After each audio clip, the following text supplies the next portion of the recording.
Welcome back to Beginner's Breadboards. Today I'll be talking about using a 741 op amp as a comparator in single supply. So generally what a comparator does is it compares two analog voltages and gives a digital output. So this is our circuit diagram. So this triangle symbol represents the comparator and the op amp, and we're giving it two inputs. So on the positive side, we're giving a 0 to 5 volts triangular waveform. And then on the negative side, we have a 10 kilo ohm potentiometer with 3 pins. And so this is just giving a variable resistance, which creates just a voltage that we put in here, and that goes from 0 to 5 volts. But using the resistor, we're able to create whatever voltage we want there. Then to the op amp, we're supplying it 5 volts and 0 volts.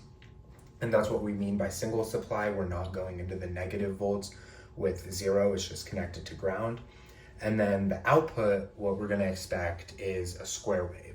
So this is what we see on the oscilloscope, where the triangular waveform is this brown wave, and then the green line is the voltage we're getting from the potentiometer.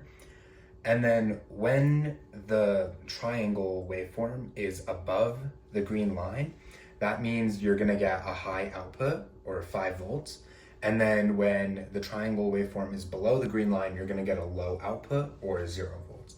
But because of the common mode range voltage, you're not necessarily going to get exactly 0 to 5 volts. It more or less operates between 1.9 volts to 4.5 volts. But here's the experiment all set up.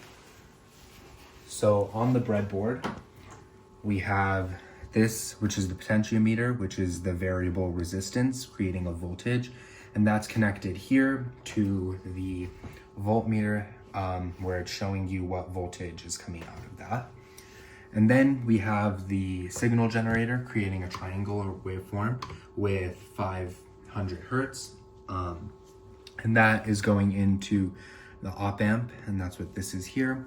And then we have the DC generator just putting out a 5 volt signal, and then the other side is connected to ground, and then we have all of that wired to the oscilloscope. So on the yellow line on the oscilloscope, we're just measuring the triangular waveform, and then the blue lines are showing the output of the op amp. So if we move the potentiometer and change the voltage, as you can see, we're going higher.